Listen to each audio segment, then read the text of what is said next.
¿Cómo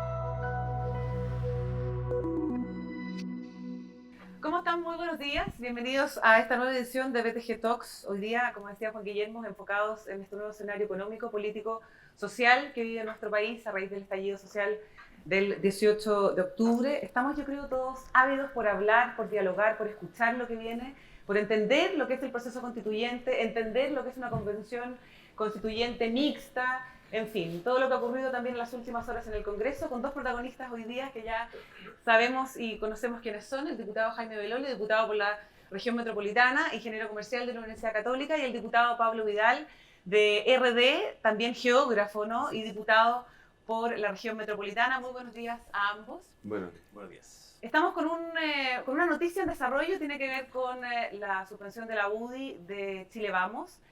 Jaime Belolio, queremos saber qué significa esta noticia de la cual nos hemos enterado hace algunos minutos, qué implicancias tiene también para el pacto oficialista.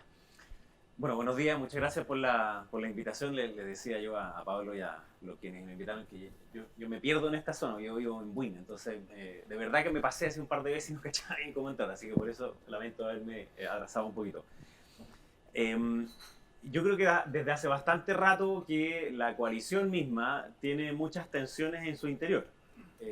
Y vamos a hablar más adelante, me imagino, de la propia Constitución, y por supuesto eso es uno de los temas que está hoy día para cada uno de los distintos partidos de Chile Vamos en tensión. O sea, obviamente hace 60 días ni la UDI, ni RN, ni Evópoli pensaban que íbamos a haber aprobado un plebiscito en abril para cambiar la Constitución y después otro convencionista o convencionales, digamos, en octubre. Es obvio que no. Por de pronto yo he estado los últimos 15 años de mi vida metido en política, en los cuales buena parte de esos 15 años me he dedicado a defender las instituciones y las ideas de una democracia libre, de cosas que están en la Constitución, pero yo creo que ya llegó a un ciclo en el cual necesitamos otra cosa distinta. Pero dentro de esta disputa, en donde todos hemos tenido que ceder, a la UDI le ha tocado muchas veces tragarse hartos sapos. Entonces la responsabilidad fiscal hoy día no está muy de moda, como ustedes se pueden imaginar. El salir a decir que en verdad uno tiene que subir las pensiones y tiene que subir los salarios y tiene que hacer una serie de otras cosas económicas, pero también en la responsabilidad que implica para un país, hacia afuera, digamos, es imposible. Y cuando uno tiene compañeros de coalición que proponen cosas que son inconstitucionales y a continuación te dicen que en verdad el gobierno no se va a atrever a ir al Tribunal Constitucional porque esto es súper popular, son dos problemas. Primero, tienen razón. El tribunal ya en la práctica no funciona como el contrapeso institucional que debió haber funcionado. Y en segundo lugar, es para el resto de nosotros una demagogia que no estamos disponibles, sin embargo, después el gobierno va y hace exactamente lo que habían pedido algunos. Entonces, cuando uno va acumulando ese tipo de cuestiones, al final termina por estallar y decir, mire, ¿sabe qué más? Uno necesita aliados en los cuales pueda confiar en una ruta, sobre todo en estos tiempos difíciles. Ahora, ¿qué significa? ¿Qué significa en la práctica la suspensión? Hasta ahora no mucho, para serte franco. Ahora, tú te imaginas que la presidenta del partido no me consultó a mí antes de decir esto, digamos. Y yo no creo que sea buena idea romper Chile Vamos en ningún caso. O sea, ¿Estás de acuerdo con la postura que tomó la UDI ahora? O sea, me parece bien que haya... ¿Tiene que ver solamente con el tema paritario? No tiene que ver con el tema paritario que se votó ayer. Yo creo que es la gota que rebalsa el vaso. ¿Tiene que ver con lo que pasó con Blumel y la falta de apoyo, por ejemplo? Tiene que ver con todo lo anterior. O sea, son muchas cosas y al final es como, ¿saben qué más? A nosotros nos toca hacer los pesados, que nos saquen la cresta, que de Frente Amplio nos ocupen de punching ball, y como decía antes también, claro, a veces le ponemos las razones. Y al final entonces somos los únicos malos de la película mientras los otros hacen los lindos y se abren por el lado. Entonces, claro, en algún minuto uno dice ya, basta, ¿cómo actuamos como coalición? ¿Cómo actuamos como pacto? ¿Cómo actuamos presentándole a la ciudadanía cuál es el camino que nosotros creemos que tenemos que seguir? Y en concreto significa que el día lunes, que es cuando se hace la coordinación de los partidos de oficialismo, la UDI dijo que no iba a ir. ¿Cuánto más vaya a durar eso? Yo espero que lo menos posible.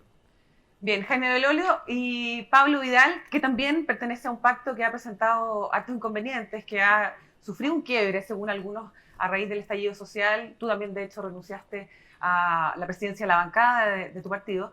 Y me gustaría saber cómo cohabitan estas distintas almas al interior de un frente en una situación tan delicada como la que estamos enfrentando hoy día. Buenos días a todos y todas. Mira, primero estoy pensando en lo difícil que va a ser el amigo secreto de Chile Vamos la próxima semana. Llevamos 1 año y medio nosotros en el Frente Amplio dando explicaciones por las diferencias políticas que existen y coexisten dentro de nuestra coalición. Es una coalición bastante más heterogénea de lo que se pueden haber imaginado. El típico debate del 2018 fue respecto de Venezuela y quienes defendían a Maduro y quienes decíamos que era un dictador y que de afuera lo que parecía es que el Frente Amplio completo estaba con Maduro. Esas diferencias nos han obligado durante 1 año y medio a estar dando explicaciones de cómo convivimos como coalición. Me alegra que las tenga que dar ahora Chile Vamos porque tiene diferencias profundas también y que es bueno que se conozcan. Pero sí, o sea, para ser del todo justo, durante las últimas semanas el Frente Amplio ha tenido un quiebre, pero que es un quiebre tremendamente razonable porque no es posible, hay ciertas diferencias que simplemente no pueden convivir. No pueden convivir y hay partidos que decidieron en las últimas semanas dejar el Frente Amplio. Hoy día se sostienen solamente 4 con representación parlamentaria, donde está Revolución Democrática, el Partido Comunes, Convergencia Social, que es de Gabriel Boric, y el Partido Liberal de Vlado Mirosevic, que somos los 15 parlamentarios que normalmente hemos tenido un diálogo democrático en todas las iniciativas que se han desarrollado este 1 año y medio con la UDI, con RN, con Evópolis y con el resto de la oposición. O sea, hay una diferenciación clara entre quienes estamos por una vía y un camino democrático, de diálogo, de participación dentro del Frente Amplio y quienes no lo tenían y decidieron irse. Y yo me alegro de que se hayan ido porque creo que si uno no está cómodo en la casa en la que está, es mejor que se cambie de casa. Lo de la jefatura de bancada fue una cosa bastante más administrativa, por ponerlo en esos términos. Yo fui jefe de la bancada de parlamentario y ya no lo soy, pero no hay ningún conflicto político ahí. A mí me parece que es interesante evaluar la situación de los partidos y la situación de la política en general también a la luz de lo que ha pasado en los últimos 2 meses en Chile. Un diagnóstico de lo que ha pasado en los últimos 2 meses en Chile. O sea, yo creo que lo que ha pasado desde el 18 de octubre en adelante remeció en las bases del diálogo político. Y nos encontramos en muchos temas con coincidencias transversales y con diferencias incluso entre nosotros. O sea, el proceso constituyente ha sido una diferenciación tremendamente profunda dentro de la izquierda. O sea, el Partido Comunista o el Partido Humanista dentro del Congreso, que a simple vista son los aliados naturales del Frente Amplio, hoy día tenemos una valoración completamente distinta respecto al proceso constituyente, al punto que nosotros estamos dentro del acuerdo, lo estamos empujando con mucha convicción, en eso estamos con la UDI, con RN, y hay otros partidos como el Partido Comunista que han decidido que quieren participar pero que no lo respaldan. Y por otro lado, nos hemos encontrado, por ejemplo, ayer con la votación para que la convención o asamblea constituyente tenga paridad de género en acuerdo con Evópolis o con buena parte de Renovación Nacional y algunos más silenciosamente también de la U. Entonces, yo creo que lo que nos tenemos que hacer es preguntas más profundas es ¿qué es lo que pasó en Chile? ¿Qué es lo que cambió desde el 18 de octubre en adelante? ¿Qué es lo que hoy día se nos hace evidente que no estaba bien y que de distintas maneras no lo habíamos querido reconocer? O no todos lo habían querido reconocer. O sea, se genera una fractura en la sociedad chilena. Yo creo que hay una fractura ahí de clase. O sea, yo creo que hay un vasto porcentaje de la población empobrecido y sobreendeudado que manifiesta de manera muy explícita una fractura con las clases acomodadas, diciendo no podemos más. Y yo creo que también hay una fractura generacional muy profunda. Yo creo que hay una visión de jóvenes sub, no sé, 35, que están completamente disconformes con el mundo que diseñaron los viejos. Y yo creo que eso también se ha manifestado en el Congreso, en la política, lo vemos. Hay un diálogo que se genera mucho más natural entre Jaime y yo que lo que se genera, no sé, entre Patricio Melero y algún diputado viejo de la democracia cristiana. Ellos prácticamente no han sido parte de este debate, ha sido más bien generacional. Yo creo que ahí hay hartas cosas para desmenuzar en cómo se entiende este nuevo Chile. Jaime, tu diagnóstico. Sí, a ver, yo... Primero, ¿cómo llegamos al 18 de octubre? Obviamente podríamos estar durante muchas horas discutiéndolo, pero yo creo que dejamos pasar demasiadas cosas durante demasiado tiempo y las normalizamos a tal punto que es como un poquito loco ponerse en la situación del 18 de octubre y si uno lo volviera a repetir y dijera, mira, ¿qué pasa, así como en abstracto, qué pasa si es que un día se queman 5 estaciones simultáneas en Puente Alto de la Florida, otras simultáneas en Pudahuel, Maipú, luego se incendia un edificio, luego se incendian casetas de peaje? ¿Cuál debiese ser como la reacción de las personas después de algo como eso? Si uno lo mira en abstracto, uno diría, bueno, obvio que sería como cierto temor y decir, oiga, pucha, ¿qué pasó? O sea, ¿cómo nos hicieron esto, digamos? Especialmente en algo como el metro, que es una cuestión simbólica de, además, el progreso y la democratización del avance de la ciudad. Y lo que pasó fue lo contrario. Entonces, uno tiene que ponerse a pensar qué fue lo que causó esa reacción contraria. Y hay muchas cosas simbólicas. O sea, hay grupos, yo esto lo digo tan broma, tan serio, pero cuando yo fui presidente de la FEUC, el año 2003, el Partido Comunista era de centro en mi época. O sea, del Partido Comunista para allá había una cantidad de grupos que ustedes no se pueden imaginar. Pero hoy día el Partido Comunista, dentro de la lógica universitaria, es de derecha.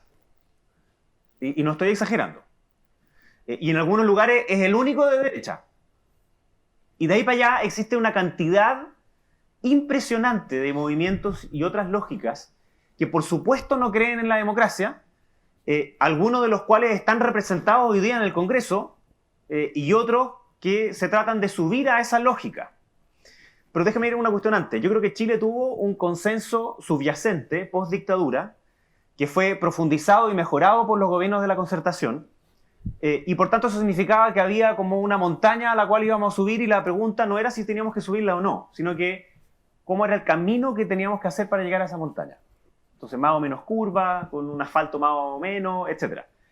Tanto así que aquellos que no estaban dentro de este pacto subyacente se les llamaba extraparlamentarios, que era el PC y otros tantos más, porque no eran parte del acuerdo de Chile nomás. El PC, acuérdense, también estuvo en contra del plebiscito del 88. Después, al final, se sumó y fueron a votar, pero tampoco estuvieron disponibles a decir que sí, que había que hacer el plebiscito del 88 para sacar a Pinochet. Y esa concertación funcionó, pero tuvo de repente ciertas fisuras. Tenía estas dos almas que se llamaban, los autoflagelantes, autocomplacientes, y el 2006 creo que fue la primera vez en que hubo una luz amarilla. Movilización pingüina, que termina con una solución política de brazos alzados. Entonces buena parte de esos mismos estudiantes dijeron, y perdónenme la expresión, nos cagaron. Queríamos una cosa y en verdad hicieron otra. Entonces luego se vuelve a repetir el 2011, pero agravado con una cosa para la Concertación, que es que perdieron el gobierno. O sea, perdieron el poder. Y por tanto, cuando lo perdieron, los autoflagelantes dijeron, ven, nosotros perdimos porque no hicimos lo que queríamos hacer en verdad. Y ahí empieza entonces a fracturarse un poquito más. El 2011 ya sale a marchar por el lucro en la educación, pero también por el autoendeudamiento. Entonces hace sintonía con las familias de clase media, donde todos nos felicitábamos y decíamos, mira que somos bacanes en Chile, que bajamos la pobreza de un 45% hasta un 8% de hoy, pero eso significa por definición que tienes a millones de personas en torno a la línea de la pobreza, que miran el futuro con una incertidumbre gigantesca, especialmente en pensiones, especialmente en salud, especialmente en seguridad y especialmente en educación. Y que tienen el temor de que si les pasa algo, entonces van a volver al estado previo, y no quieren volver a esa situación de vulnerabilidad. Entonces todos nos felicitamos en hacer un estado benefactor a la chilena, una red de protección social para el 40% más vulnerable. Pero una vez que sale de ahí, ya no tiene ninguno de esos beneficios. Entonces hay una fragilidad gigantesca de millones de personas de clase media que están hasta el cogote. Y, por supuesto, yo no creo en la tesis de Fernando Atri y compañía, que fue con la que gana Michelle Bachelet la segunda vez, que había que meterle el reset al país y que el camino transitado de los últimos 30 años era un camino equivocado y entonces había que ponerle retroexcavadoras y volver desde la nada. No, los chilenos dijeron que no querían eso, pero sí que están hasta el cuello de abuso, de injusticia, de deuda, de fragilidad. Entonces, solo para terminar, sí. Entonces, el 18 de octubre, en vez de que la gente, como en sentido común, dijeran, oye, nos atacaron, lo que pasó fue, esta es la oportunidad de que yo pueda salir a manifestarme y decir, quiero que esto cambie.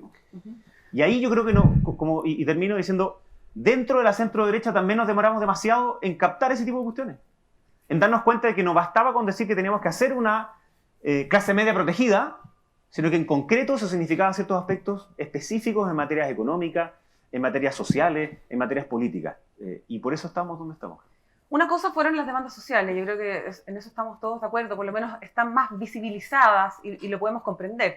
Pero otra muy distinta es la violencia, y es la incertidumbre que ha provocado precisamente esa violencia en los mercados, que es lo que hemos visto en las últimas semanas de manera muy significativa, y sobre todo se ha notado en el precio del dólar, ¿no es cierto?, y en algunas acciones en particular.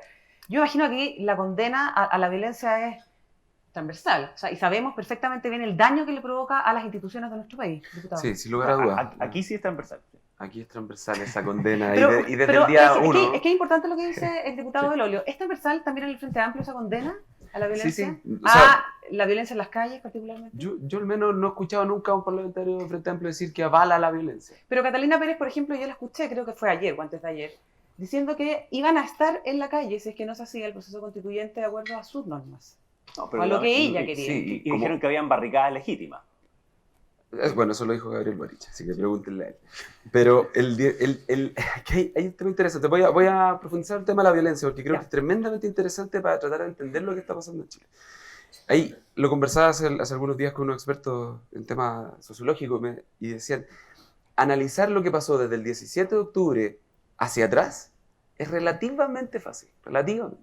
Y del 19 de octubre hasta hoy día, incluso es más fácil porque lo tenemos más fresco y vimos las decisiones que iba tomando el gobierno, las acertadas, las no acertadas, en fin. El 18 de octubre es un día muy raro. Es un día difícil de entender y difícil de explicar, un poco lo que decía Jaime. ¿Cómo es que en el momento en que se empieza a saber lo que estaba pasando esa noche con las estaciones de metro, se genera una reacción casi que de apoyo silencioso en la ciudadanía, como, está bien, es que está bien, que una vez por todas, que es muy raro. Para mí al menos fue muy raro entender, y han pasado semanas, y todavía como uno trata de decir, pero ¿por qué? Bueno, el gobierno insiste en que hay una acción concertada. Sí, no lo sé, eso no lo han podido demostrar, pero probablemente así fue. El 18 de octubre ocurrió algo más temprano, ese día que yo creo que es tremendamente interesante de señalarlo. Todos recordamos la foto del 25 de octubre, de la marcha o de la concentración que se produce en Plaza Italia con más de 1 millón de personas. Pero yo tengo la impresión de que la verdadera marcha más grande de Chile fue la del 18 de octubre. Ahí uno puede juzgar como general después de la batalla las decisiones que tomó el gobierno durante ese día, tanto como invocar la ley de seguridad interior del Estado, como cerrar las estaciones de metro, en fin. Yo creo que haber cerrado todas las líneas de metro provocó un tránsito en la ciudad que al menos yo lo vi. O sea, estuve en la calle viendo cómo por la Alameda bajaban hordas de personas caminando, tratando de llegar a sus casas. Mi distrito es las comunas de Maipú, Estación Central, esas comunas. Mi sede está en el metro Las Rejas y nosotros veíamos cómo venía gente caminando por la Alameda, muchas, miles de personas caminando por las calles, conversando. La gente se encontró. Y la gente lo que tenía en la retina hasta ese momento es, los cabros se saltaron el torniquete, cansados de abusos. Los 30 pesos no pueden haber sido la razón, pero algo tuvo eso. Y los cabros, algunos rompieron cosas, las estaciones, uno empieza a entender por qué se cerró la estación, pero la gente se encontró y conversó. Hay mucha gente que conoció al vecino, o que se fueron juntos, que hicieron dedo. La gente ese día hizo un diagnóstico, se generó un proceso social ahí provocado por el gobierno. El gobierno provocó la primera marcha, y no estoy juzgando la decisión, estoy diciendo el efecto que tuvo. Esa noche hubo caceroleos en prácticamente todas las estaciones de metro. Yo estuve en uno de ellos, en el metro La Reja. Tocábamos cacerola y al principio eran 100 personas. Yo creo que han sido fácil en Las Rejas con el Alameda unas 1.500 personas. Ni un destrozo. No se cortó la calle. Pasaron los autos. Me encontré con compañeros de colegio, está todo el mundo como feliz de lo que estaba pasando, sin entenderlo mucho. Recién después, pero hay políticos, un rato después conocimos lo que estaba pasando en la ciudad de metro y ahí se genera como un shock. ¿Que estén asusando este tipo de actos violentos en la calle? Yo no lo he visto, yo lo que sí, o sea, no sé de qué manera concreta algún político puede haber estado detrás de esto, y no lo descarto. Yo sé que nosotros no estábamos en eso, Jaime. y no hemos estado en eso. No, yo estoy completamente seguro que sí. Lo que pasa es que lo que ha permitido estos días también es que uno pueda pesar a las personas también en que como que se sacan su careta. Y en eso yo quiero valorar especialmente el rol que ha tenido Pablo. Porque obviamente pienso muy distinto que él en muchas cosas, pero lo que veo es que hay un espacio democrático en el cual nos podemos encontrar. Una valoración de la racionalidad, de la argumentación, y que existe un país común en el cual podemos tener diferencias políticas, de política pública y hasta algunas agarrarnos y ser súper duros, pero con respeto a la dignidad de cada uno de otro. ¿Quiénes están asusando la O violencia? sea, el Partido Comunista al día siguiente, el día 19 de octubre, le pidió la renuncia a Piñera. O sea, lo hizo el día siguiente. Y es obvio que no le interesa que haya solución política. Lo que le interesa es que caiga el gobierno. Razón por la cual ni siquiera se sumaron a un acuerdo de nueva constitución. Con una asamblea constituyente, lo que pasa es que claro, ahora sacan la excusa y no que en verdad es otro nombre, entonces no quiero. Y votaron en contra en el Congreso. Dice que votan en contra en el Congreso porque en verdad tiene es acotado su mandato. Entonces no puede tomar los poderes del Ejecutivo, no puede tomar los poderes del Legislativo, no puede tomar los poderes del Judicial. Entonces por eso no es constituyente. Claro, no es bolivariana, si no es el camino a hacer una dictadura asesina como la de Maduro. Pero es obvio que sí hay quienes lo han asusado. Ahora, Y perdona, y me ha tocado personalmente funas, una vez que yo estaba limpiando al frente de la Municipalidad de San Bernardo, estaba limpiando justo la estatua de Bernardo Higgins, que fue paradójico porque llegó un manifestante y dijo, aquí estáis limpiando piedra. Y le dije, mira, bueno, esta piedra es la que te permite que tengamos país. Bueno. Después de eso no me siguió molestando.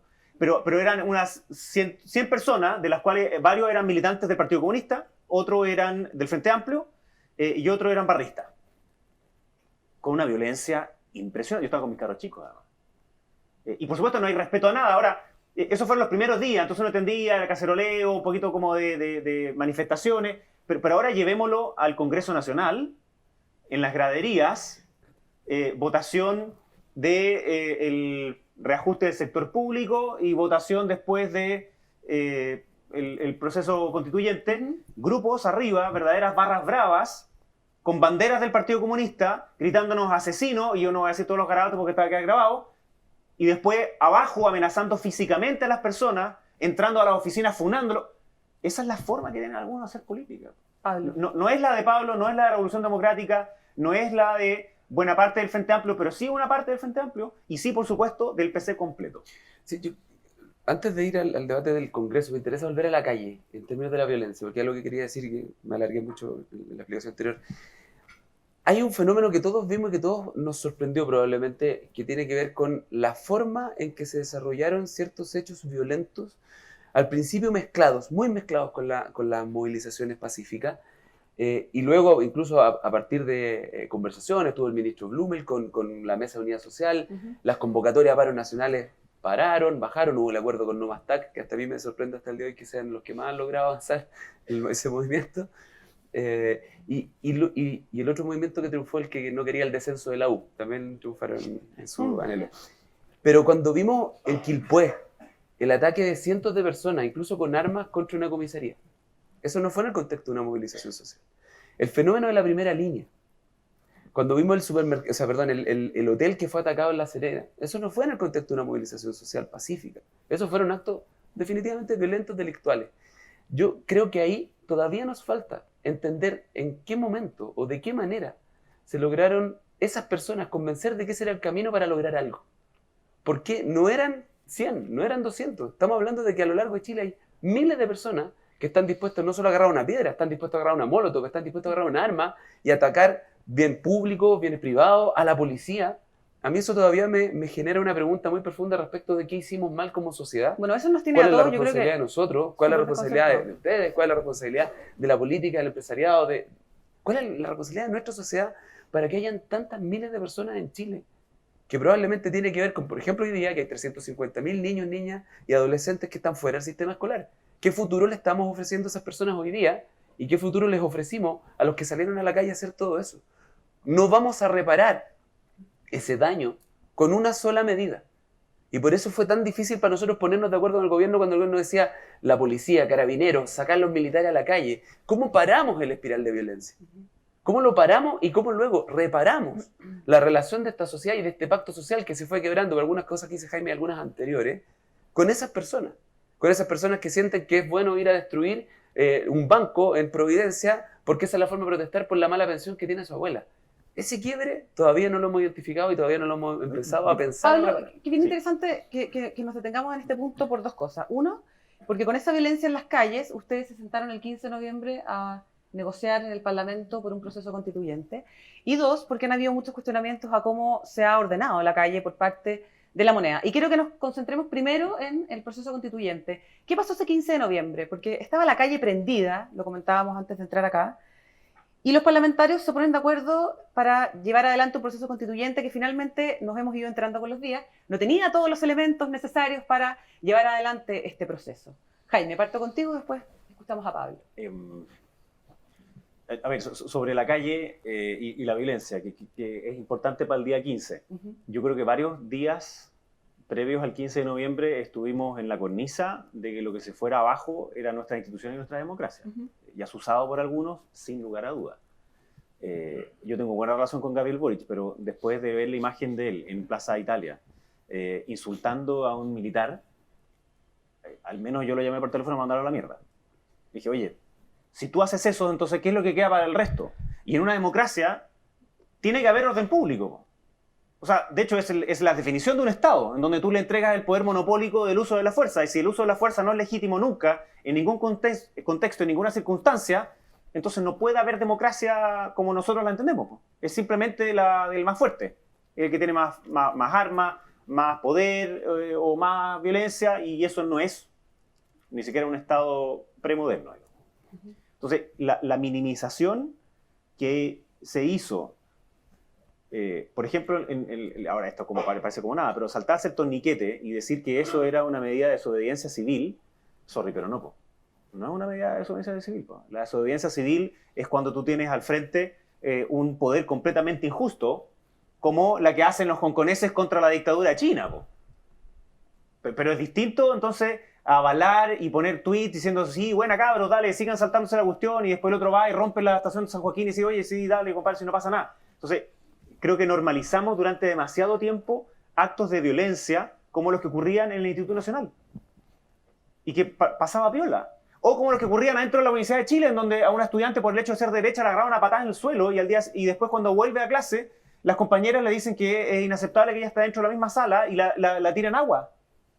O sea, esas cuestiones las fuimos normalizando.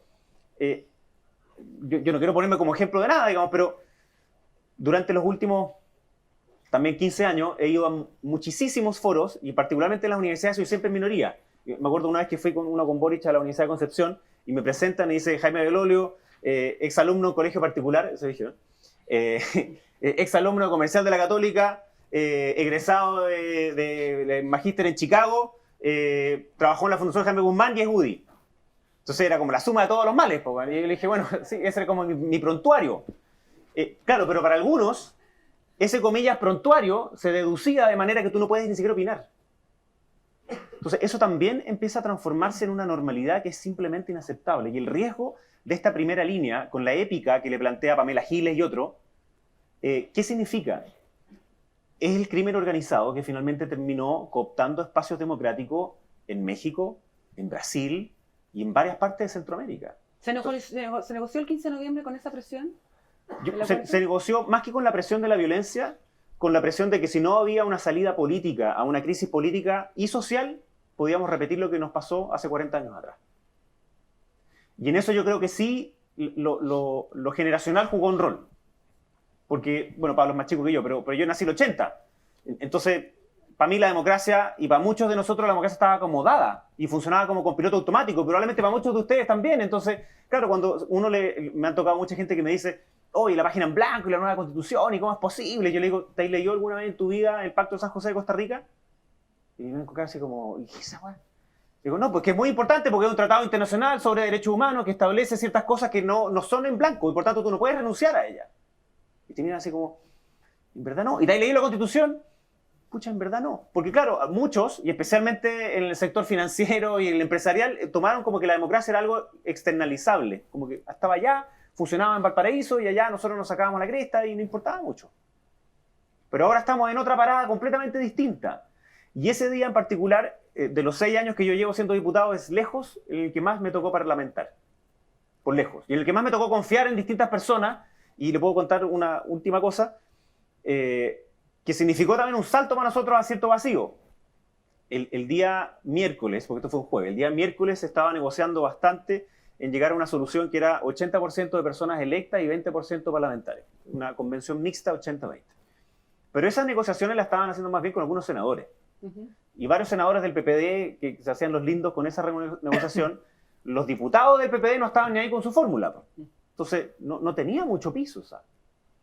Y me acuerdo haber conversado con Pablo y con Gabriel Boric y también con Giorgio Jackson, que me manifestaron la importancia que tenía que en ese proceso hubiese un plebiscito, para que las personas decidieran si era sí o no y cuál era el mecanismo.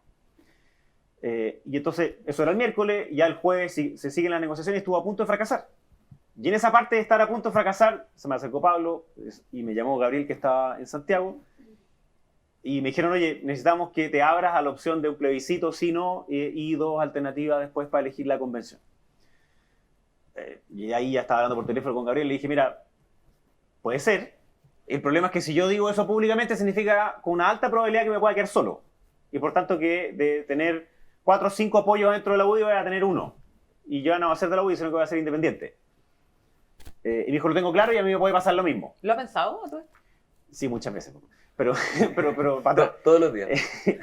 Y ahí, lo que faltaba en el fondo era como decir, mire, ¿sabe qué? ¿Nos tiramos o no nos tiramos a la piscina? El riesgo era altísimo.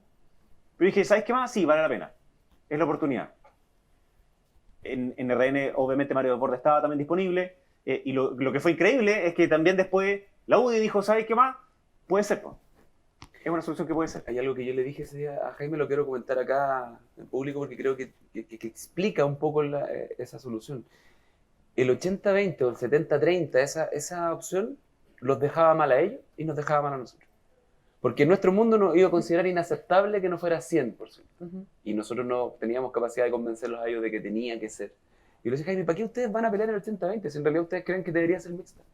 Defendamos esa postura, pero que sea la gente la que elija, porque si no también perdemos la base de apoyo. Si uno puede estirar el elástico hasta algún punto, pero si se corta, como decía Jaime, va a terminar él en una mesa con Boric tomándose un café, pero sin ningún acuerdo.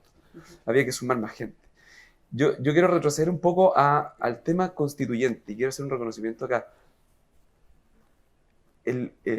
Jaime hace el comentario respecto de un poder completamente injusto, mencionaste tú a propósito de lo que ocurre en Hong Kong. Y hay una frase que se repitió mucho durante semanas, se la escuché al presidente, se la escuché al ministro Chadwick, al ministro Blumel y a varios más, de que la principal responsabilidad del Estado era el establecimiento del orden y la seguridad. Y no es así. La principal responsabilidad del Estado es el bien común. Y parte de la búsqueda del bien común tiene que ser garantizar el orden y la seguridad para todas las personas, pero no es la única. Y lo que está en cuestionamiento no era solo, antes, no era solo el orden y la seguridad. Durante esos días sí lo era. Y ahí para nosotros el tema constituyente es importante no solo por el contenido del texto, yo lo he dicho más de alguna vez, lo he dicho en público, puede ser que la nueva constitución tenga una redacción muy parecida a la actual o incluso más liberal que la actual. Puede ser, no lo sabemos. Yo no quiero una constitución de izquierda necesariamente o una constitución de derecha como le gustaría a Jaime. No lo quiero necesariamente un tipo. Yo quiero una constitución de todos y todas. ¿Por qué no, lo digo porque lo hago a propósito del fantasma de Chilezuela. Yo no quiero copiar la constitución venezolana y integrarla en Chile. No lo quiero. Yo quiero que haya una constitución donde todos se sientan parte en un proceso que tiene una característica inédita y que va a ser muy bien valorada en el futuro. Y es que esto nunca se ha hecho. Nunca le hemos preguntado a Chile cuál es el pacto social que el pueblo de Chile quiere tener. Y por primera vez va a ocurrir. Y eso no puede ser malo. Va a depender de las garantías que le demos al proceso. Y en ese sentido nosotros hemos defendido con mucha fuerza el quórum altísimo que le pusimos a los acuerdos dentro del proceso. 2/3. Y desde el Partido Comunista, otros nos sacan la mugre y dicen, pero ¿cómo aceptaron los 2/3? Eso es darle a la derecha poder de veto. También es darle a la izquierda poder de veto. Es al revés, es obligarnos a construir un acuerdo que sea sinceramente mayoritario. Un 50+1 nos podría garantizar una constitución de izquierda.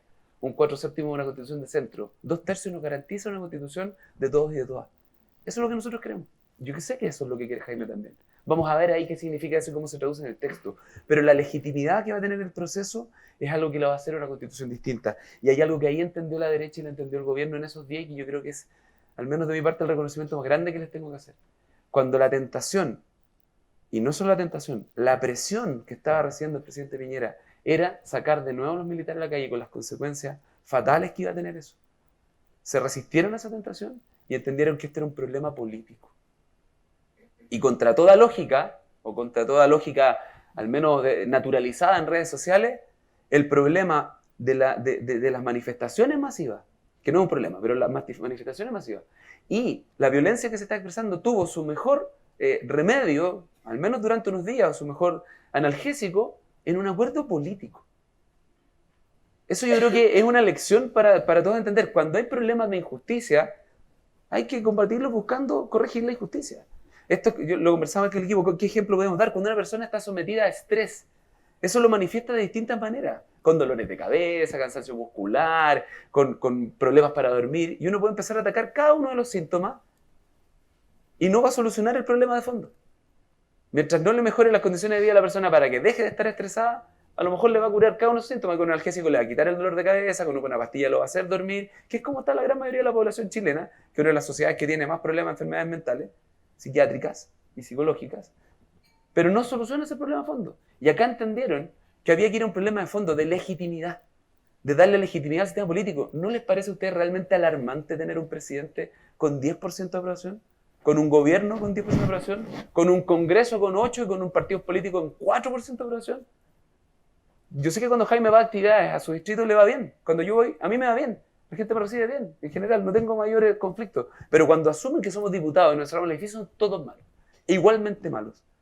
¿Cómo vamos a vivir en una sociedad donde el Congreso tenga un 5% de aprobación? Es absurdo. Tenemos un problema y tenemos que solucionarlo. Y yo creo que el proceso constituyente es una oportunidad. Y el negocio, ustedes lo saben, las crisis son oportunidades. Tenemos una oportunidad.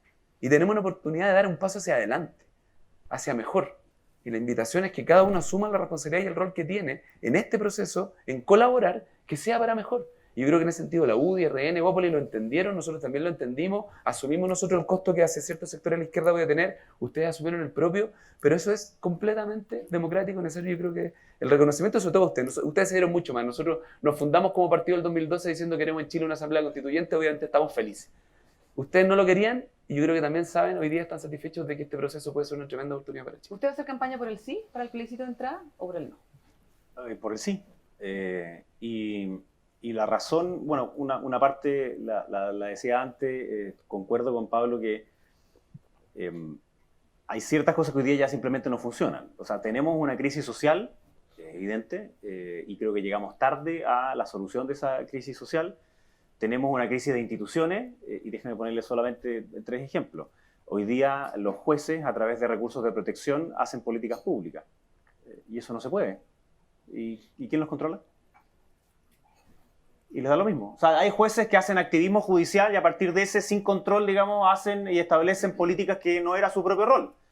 Y el Tribunal Constitucional, que es quien teóricamente tendría que frenar eso, y también ciertos comportamientos dentro de la propia Cámara de Diputados y el Senado, también tiene que cumplir un rol, pero ¿ustedes creen que de verdad podría sacar un fallo, digamos, diciendo que en verdad no se podían subir las pensiones a 500.000? Podría ser el último fallo, literalmente, digamos. Entonces, ¿qué significa eso? Que esa institucionalidad tampoco está funcionando adecuadamente. Y sin duda tenemos también un problema de orden público. Ahora, yo sí ahí tengo una crítica un poco más importante hacia lo que ha hecho el Frente Amplio y la oposición, en que, por ejemplo, en la acusación constitucional, o sea, que ya que hayan acusado constitucionalmente al presidente, me parece ya una gravedad máxima, que en el fondo querer desestabilizar la democracia. Pero en la acusación contra el ministro Chadwick, cuando exponen los hechos que ocurren, no existe, y es bien impresionante porque empiezan a decir, mire, y los cabros saltaron el torniquete, y el metro cerró las estaciones, y por tanto la gente tuvo que caminar, y eso produjo un problema, y después para profundizar su forma represiva, Piñera hace un estado de emergencia. O sea, según los acusadores, no hubo nunca quema del metro, no hubo nunca incendio, no hubo nunca saqueo, no hubo nunca ninguna de esas cosas. Y si no hay ninguna de esas cosas, entonces no puede haber contexto para ocupar legítimamente la fuerza pública. Obvio. Y por tanto, minimizar de forma sistemática la violencia, así como también decir que la fuerza pública no es legítima nunca, bueno, obviamente te lleva a un problema de fuerza, de cómo hace ese orden público. Y último ejemplo en esto. ¿Se acuerdan una vez que Chile fue a jugar un amistoso a Canadá? Y fue la selección chilena. Y afuera del hotel donde estaba la selección chilena, llegaron unos tipos a celebrar, y etcétera, y hubo desmán, y llegó la policía, y empezaron a agarrar a palos los que estaban ahí afuera porque no querían irse por las buenas, digamos. Y salieron algunos jugadores de Chile a tratar de enfrentarse a la policía. A uno le llegó un palo, al otro le llegó electricidad, y al otro lo metieron preso. Y entonces ellos al día siguiente dijeron, oye, la brutalidad de la policía, ¿cómo es posible? Y todos los periodistas canadienses le dijeron, no, compadre, si aquí es al revés. Tú le levantaste la mano a un policía que te había imaginado, cuando tú deberías estar preso. ¿Cuál es la diferencia entre Canadá y Chile en términos de la ley sobre el orden público y el uso de la fuerza? Ninguna. Ninguna. La diferencia es la legitimidad social sobre el uso de la fuerza. Y ustedes creen que si uno no pone un piquete de carabineros a custodiar un hospital y llega un grupo a atacar el hospital y alguno de los carabineros tiene que disparar y mata a una de las personas que viene a destrozar el hospital, ¿quién va a ser el culpable para la sociedad? El carabinero, po. Entonces tenemos también un problema de orden social, político y de orden público, y eso es por definición una constitución. Ahora, ¿garantiza eso que nosotros podamos tener una mejor constitución después? Pucha, no, po. Ese es parte del juego democrático. Era muy importante que fuera con un mandato, comillas, acotado, en hacer la nueva constitución. Segundo, que fuera a través de 2/3 para que todas esas ideas del tipo Atria de nuevo, mire, yo ahora con mi tercio voy a hacer que todo sea ley simple. No, po, no es verdad. ¿Y la composición paritaria con escaños reservados por los pueblos indígenas independientes? Solo para terminar de explicar eso. Porque cuando él dice, mira, todo va a ser ley simple, está suponiendo que todas las demás partes del capítulo de las constituciones van a estar, pero obviamente va a haber otro tercio que le va a decir, compadre, entonces si usted quiere que todo sea ley simple, yo no le doy el capítulo de Congreso nomás.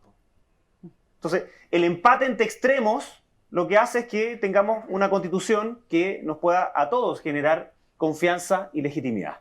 Y yo espero que se llegue a ese acuerdo cuanto antes, porque por supuesto que Chile no puede esperar 2 años para tener reglas claras, porque nos hace pedazos a todos. ¿Y cómo tiene que ser esa convención? Por supuesto, lo más representativa posible. Y por eso yo empujé la idea, no solamente de incorporarlo a los independientes, que estábamos bastante todos de acuerdo, sino que también que hubiesen pueblos originarios. Ahora a mí me gusta la fórmula neozelandesa, que es que hay un padrón aparte, y dependiendo de la cantidad de personas que se inscriben en ese padrón, es cuántos escaños reservados tienen para que no se pierda la igualdad del voto. Y en el ámbito de paridad, ayer empujamos y votamos que las candidaturas fueran mitad y mitad, es decir, mitad hombre, mitad mujeres, y en verdad van a ser un poco más de mujeres que hombres, porque si es impar el número de candidatos, tiene que encabezarlo una mujer y terminarlo una mujer, así que va a ser como 53-47. Y en eso votamos a favor.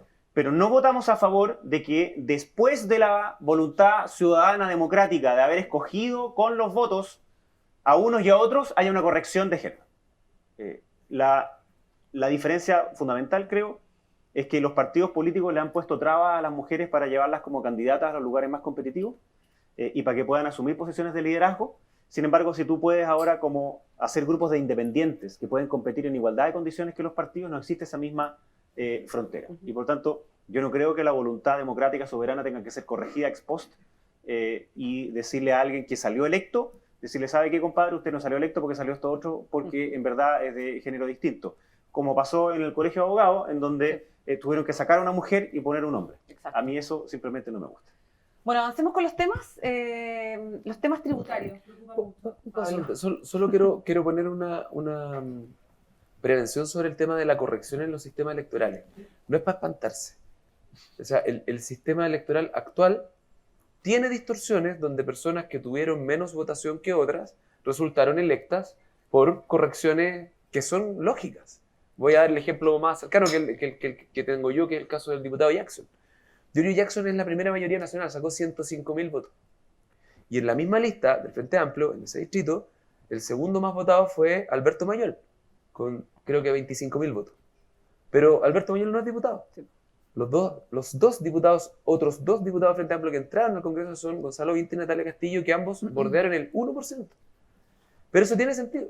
Porque si Giorgio Jackson fue en subpacto con ellos dos y sacó la primera mayoría nacional a tal punto que era capaz de tener 3 escaños de los 8 disponibles en ese distrito, entonces hay solo 2 formas de lograrlo. O arrastra a los que van con sus ideas con él para que se manifiesten esos 3 votos, o Giorgio tiene 3 votos en el Congreso, a diferencia mío que yo tendría 1. Pero tiene que de alguna manera ese voto ponderarse. Por lo tanto, correcciones existen. El binominal, de facto, fue un sistema de corrección donde muchas veces candidatos que sacaron la segunda mayoría de sus distritos no entraron. Entró el que venía tercero o incluso el que venía cuarto por arrastre. Entonces, tampoco es vamos a distorsionar la democracia porque haya una corrección en favor de las mujeres. Bienvenida a la corrección en favor de las mujeres. Bien, seguimos con los temas. Queremos hablar de la Constitución, saber y conocer un poco qué es lo que ustedes consideran tiene que incorporarse. El tema del derecho de propiedad es algo que preocupa, los impuestos, la autonomía del Banco Central, en fin. ¿Cómo ves tú esta hoja supuestamente en blanco, que tampoco es tan en blanco, de acuerdo a lo que resolvió el Comité Técnico por la Reforma? Quizá explicar un poco el sentido de la hoja en blanco. Sí. La hoja en blanco no significa que ahora vamos a ponernos creativos de pensar qué es lo que tendría que quizás decir una Constitución. No, la hoja en blanco lo que supone es que no podemos volver a la Constitución actual. Que tenemos que conseguir el acuerdo para que sea una nueva Constitución, pero por supuesto que se va a tomar como referencia la actual, la propuesta de Bachelet, otras constituciones. No se parte de cero. hay un temor que existe, como que queremos refundarlo todo. El otro día el senador Quintana, famoso por la venta de retroexcavadores, ahora andaba diciendo que eran 3 retroexcavadores. No es que queramos desarmarlo, destruirlo todo a partir de nuevo. O sea, yo no me imagino un Chile post nueva constitución sin un banco central. Incluso es más, no me imagino un Chile sin un tribunal constitucional. Lo que pasa es que hay ciertas garantías que hoy día tiene el tribunal constitucional que lo hacen operar como tercera cámara, vulnerando en algunos casos los acuerdos que toma el Congreso, cuando el Poder Legislativo es el Congreso y no el Tribunal Constitucional. Así que corregir la forma de funcionamiento. O sea, yo creo que toda esa institucionalidad que existe hay que revisarla, hay que observarla, pero no es que queramos un Chile sin esa institucionalidad. A mí me gustaría que revisáramos el sistema presidencial que tenemos. A lo mejor tenemos un hiperpresidencialismo y necesitamos un sistema más bien semiparlamentario, en mi opinión. Hay que verlo, vamos a ver qué es lo que dice esa asamblea, en la cual además nosotros, salvo que fuéramos candidatos, no vamos a poder opinar, va a ser soberana, van a decir ellos, no nosotros. Pero lo que nosotros queremos es que haya una institucionalidad democrática legítima. Yo creo que la legitimidad es un concepto clave para entender este proceso. Eso es más representación. Eso es más representación. No, cuando yo digo legítima, estoy pensando, el origen de esta constitución no nos gusta porque fue en dictadura, necesitamos una hecha en democracia, participativa y que sea vinculante. Que sea democrática y le va a dar legitimidad a ese nuevo pacto social. Que las instituciones que podamos refrendar en esa nueva constitución estén dadas en este proceso, que va a tener un plebiscito de entrada, va a tener elección de constituyente, que va a tener un plebiscito de salida, le va a dar legitimidad también a esas instituciones. ¿Cuándo debería terminar el proceso, Pablo? Incluso, perdón, a las instituciones de orden y seguridad. ¿Sabe? A mí es impresentable que Carabineros no pueda hacer uso de la fuerza. Lo que pasa es que me parece completamente irracional que Carabineros le dispare a los manifestantes y no detenga a los violentistas. Y ese es un problema que tenemos que reformar y refundar Carabineros, porque además no tenemos un sistema de inteligencia en Chile que les permita a ellos tomar decisiones de manera inteligente. Entonces tenemos más de 250 personas que perdieron un ojo para el resto de la vida, algunas quedaron ciegas, otras murieron porque Carabineros no supo tomar la decisión que tenía que tomar. Pero yo sí creo que Carabineros tiene que poder usar la fuerza que le entrega el Estado para poner imperio de la ley. Yo sí creo en el Estado, yo sí creo en eso. El tema es que Carabineros nos demostró que no tenía la capacidad para hacerlo bien, lamentablemente. ¿Cuándo debería terminar el proceso? Es un tema de certeza que importa bastante. El proceso tiene un diseño completamente claro que es de 9 meses de desarrollo a partir de la constitución de los constituyentes elegidos en octubre del 2020. Eso entiendo que parte en noviembre del próximo año, por lo tanto 9 meses en más y con una posibilidad de extender ese plazo en 3 meses más. A más tardar, entre febrero o marzo del 2022, deberíamos estar votando el plebiscito de salida de la constitución que haya redactado esta convención constitucional o asamblea constituyente, que es lo mismo. Jaime. Aunque el Partido Comunista diga que no, es lo mismo. O sea, de tener a un grupo de personas que hace una nueva constitución es una asamblea constituyente. Lo que pasa es que el poder constituyente en la democracia también está en el Congreso. El Congreso es un poder constituyente, obvio. Y nosotros somos un poder constituyente a la vez que fiscalizador y legislativo. De eso se trata. Y hay muchos parlamentarios que hacen un araquiri diario para decir que somos ilegítimos. Bueno, vaya ellos, digamos. Yo no me creo ilegítimo, en absoluto, y creo que tenemos el poder constituyente todavía ahí. Y salimos electos democráticamente hace poquito. Entonces, esa es la razón por la cual a mí me gusta la convención mixta. Sé que no estoy muy de moda, digamos, pero me parece que es razonable precisamente por la importancia de esa misma institucionalidad. El tema de la hoja en blanco, yo creo que Pablo tiene razón en que, primero, no es tan en blanco por una cuestión que le llaman los abogados la tradición constitucional. O sea, hay artículos de la Constitución de Lagos, porque no es la de Pinochet, la de Lagos. Pero es divertido eso porque es obvio que la Constitución es un tema. Y lo es tanto así que Lagos hizo todo lo que hizo para ponerle su firma. O sea, se daba cuenta de que había una cuestión simbólica de origen que tenía que cambiar. La Constitución, hoy día, desde el año 90 a la fecha, se ha modificado por completo. No hay ningún artículo que no haya sido modificado desde el año 90 hasta la fecha. Ninguno. Tiene la firma de Ricardo Lagos y el día que Ricardo Lagos le pone la firma dice: tenemos una Constitución que ya no nos divide. Hoy día la democracia puede fluir por un cauce institucional. Hoy despunta la primavera. Como ustedes se imaginan, lo he citado hartas veces. Entonces, es raro que después del 2005, Ricardo Lagos, teniendo sentada en primera fila a Michelle Bachelet con la firma de Yanna Proboste y otro, ahora diga que en verdad esa constitución era mierda. No se entiende simplemente. No, simplemente no cuadra. Entonces yo creo que sí es muy relevante el hacer bajarse estas expectativas, porque pareciera para muchos que mejorar las pensiones es de la Constitución. Y no está en la Constitución cómo se mejoran las pensiones, ¿no?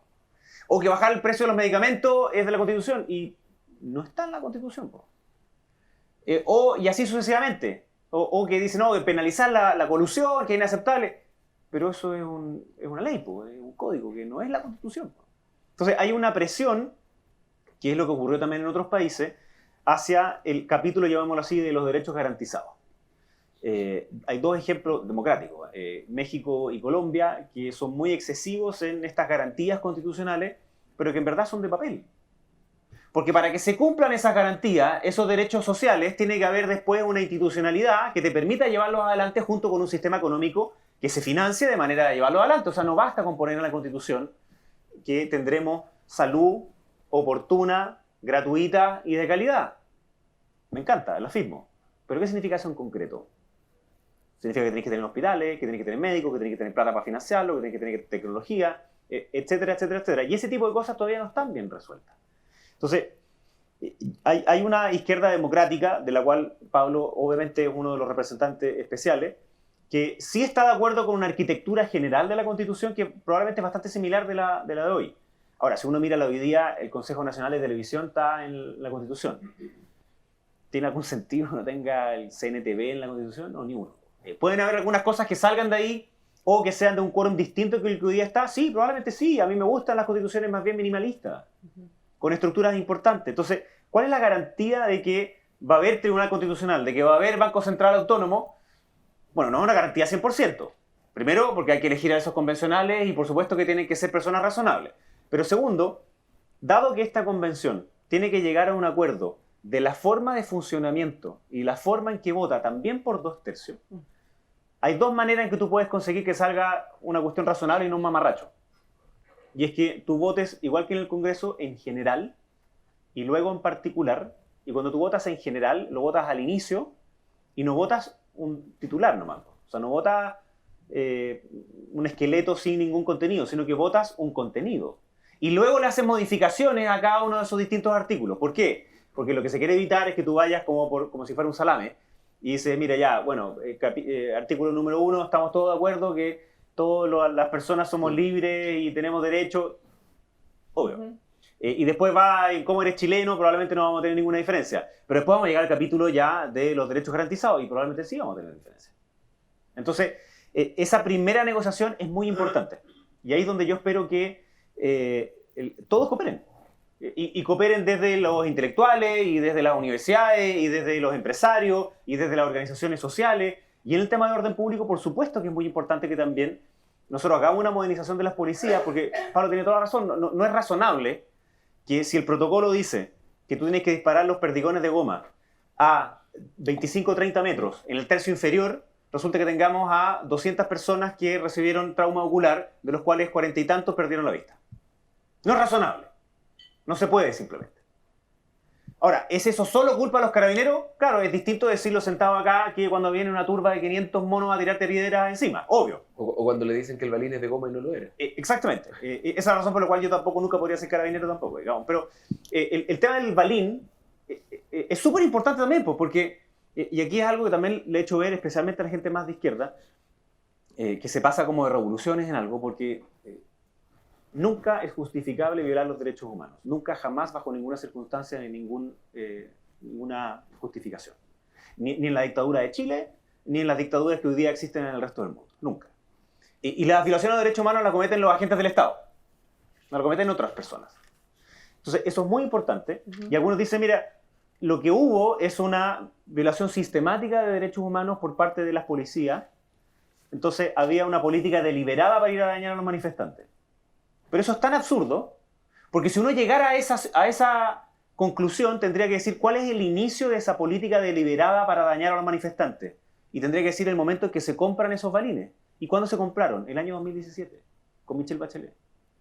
Entonces no es razonable, es completamente absurdo sostener que la presidenta Bachelet hizo una política deliberada para dañar a los manifestantes y que los perdigones que eran de goma, supuestamente que no penetraban en la piel y tenían que rebotar, en verdad tenían un componente más alto de plomo para que penetrara. Yo no creo que la presidenta Bachelet haya querido hacer una política deliberada para dañar manifestantes. No creo.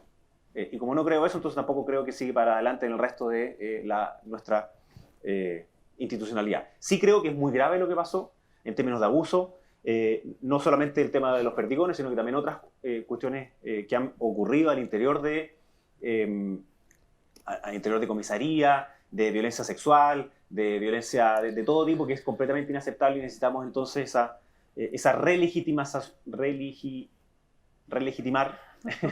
la fuerza pública, porque de lo contrario es imposible que tengamos buena democracia. Pero entonces, solo para terminar, la hoja en blanco significa que si tú no llegas a acuerdo en una cosa, no sigue rigiendo la de hoy día.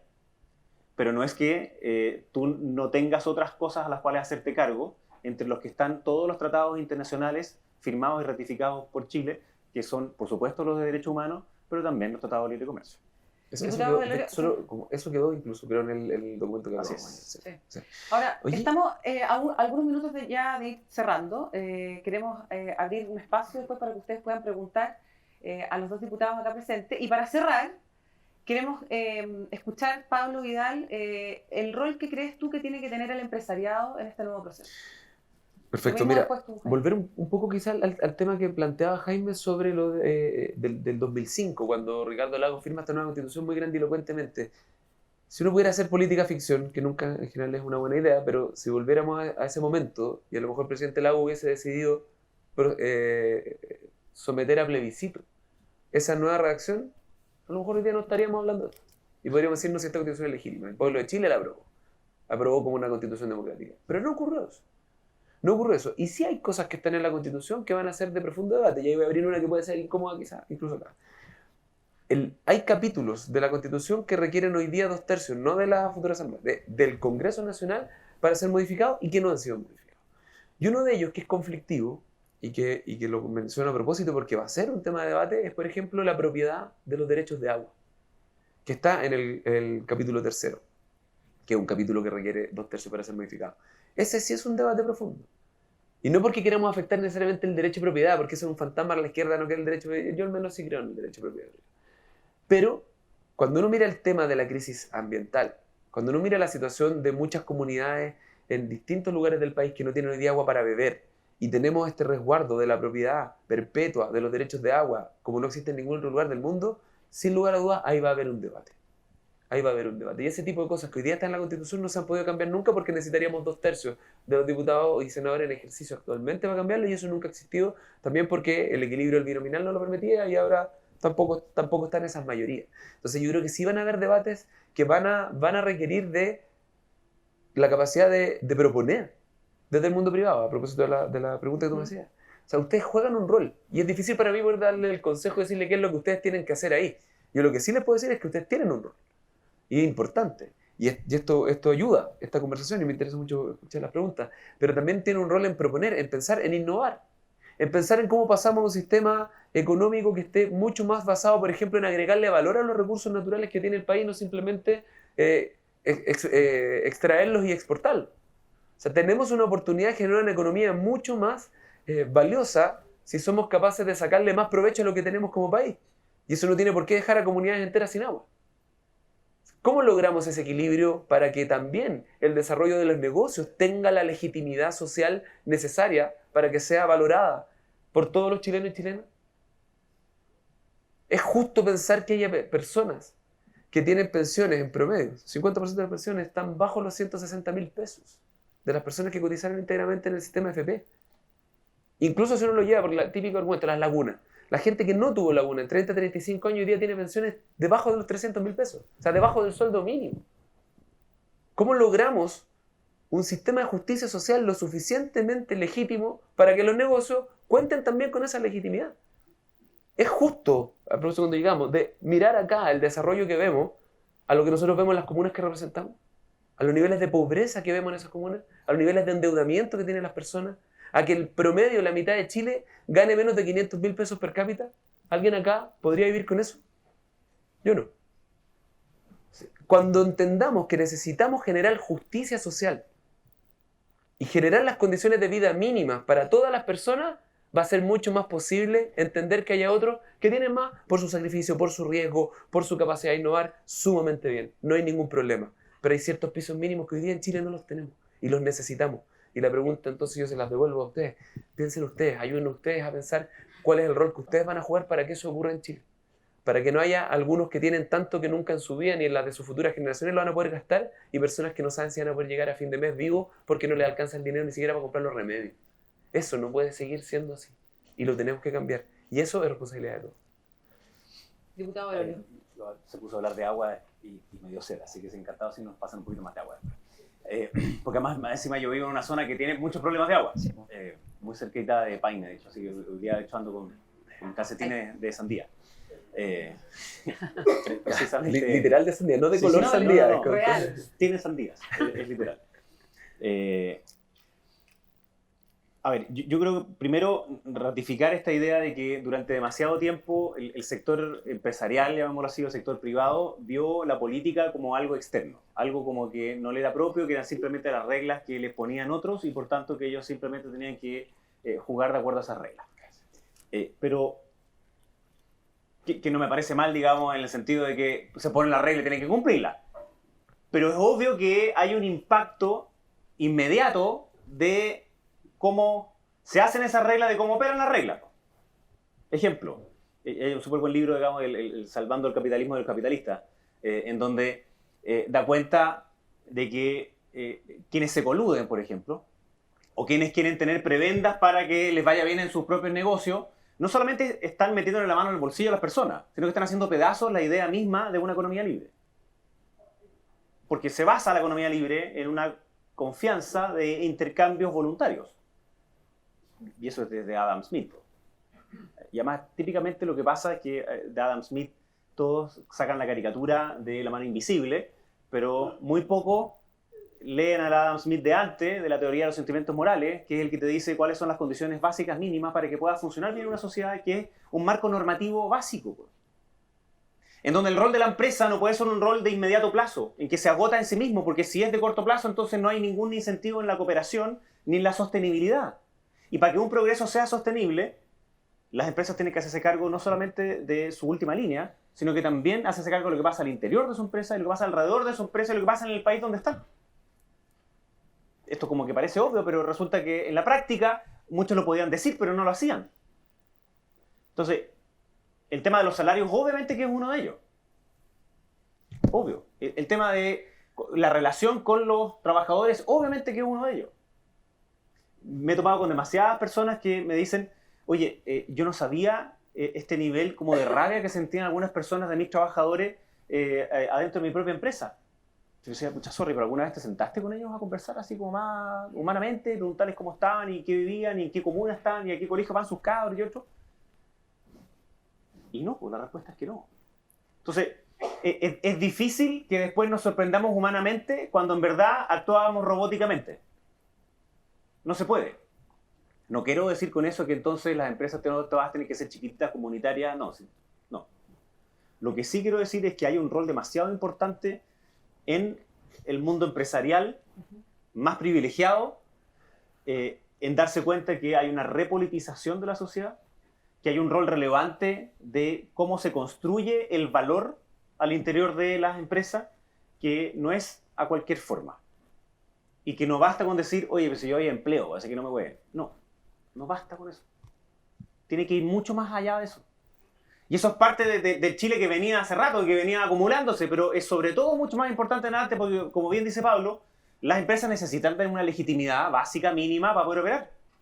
Para que vengan inversiones, tiene que haber estabilidad en las reglas, y esas reglas hoy día son las que están en discusión en los próximos años. Entonces, obviamente que hay un rol. Me encantaría que hubiesen empresarios y dijeran, ¿saben qué? Yo quiero ser candidato a esa cuestión también y poner de mi propio saber. Obvio.